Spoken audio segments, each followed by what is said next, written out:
There is a highly effective marketing strategy the music industry uses to sell its biggest stars. By pulling the focus away from the massive production teams behind the curtain, studios can make highly manufactured pop acts appear as solitary, independent visionaries. For years, Jennie operated inside the ultimate collaborative machine as a core member of the K-pop group Blackpink. When she stepped out to release her new solo single, Less Than a Lover, the scale of her reach was immediate. Within 24 hours, the track hit #1 on the charts in 27 different countries, including the Philippines, Indonesia, and Brazil.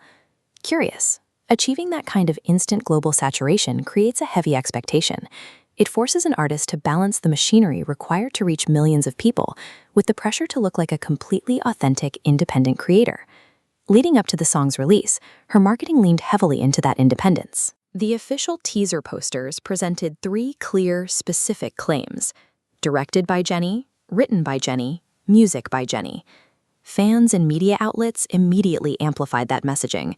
They celebrated her transition into a completely self-sufficient auteur who was single-handedly managing every aspect of her musical output.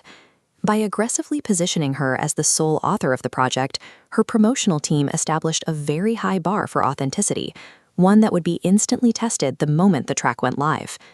The music itself was designed to support this new narrative. She completely abandoned the heavy synthesizers and maximalist high-energy choreography that defined her past work.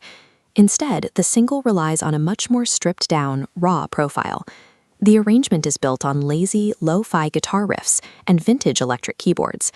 The music video extends that aesthetic into the visuals. Moving away from the tight confines of a soundstage, the production utilized natural sunlight and sweeping coastal roads on location in Spain. The muted color palettes and acoustic instrumentation were calculated choices, engineered to physically separate her identity from the high-gloss assembly line of the traditional pop idol.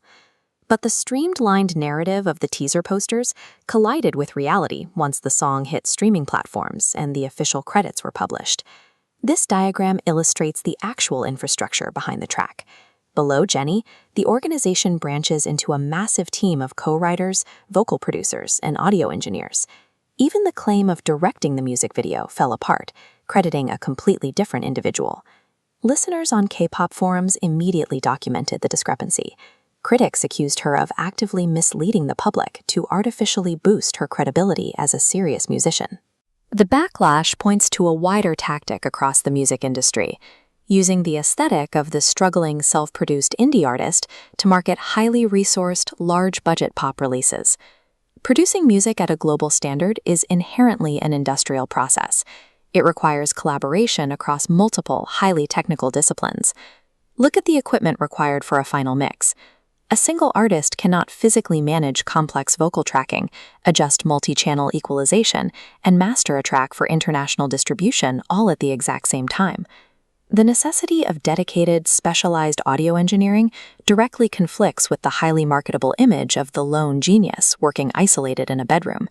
Relying on a massive team of experts guarantees a pristine final product.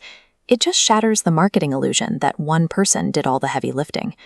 Moving past the song itself, the real shift in Jennie's career happened on the business side.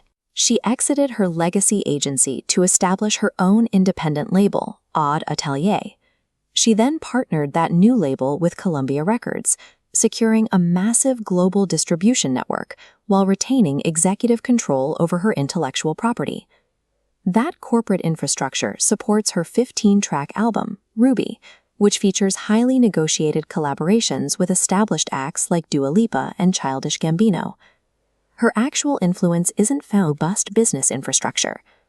Today's top-tier pop star operates less like a traditional craftsman and much more like a creative director or a CEO managing a multinational enterprise. Claiming sole authorship on a teaser poster was a severe marketing overreach. However, the ultimate executive authority over the music's direction and visual aesthetic remains entirely hers. In the modern music industry, artistic power isn't defined by who plays the instruments or mixes the audio. It is defined by having the capital and the authority to hire the exact right team to execute your vision.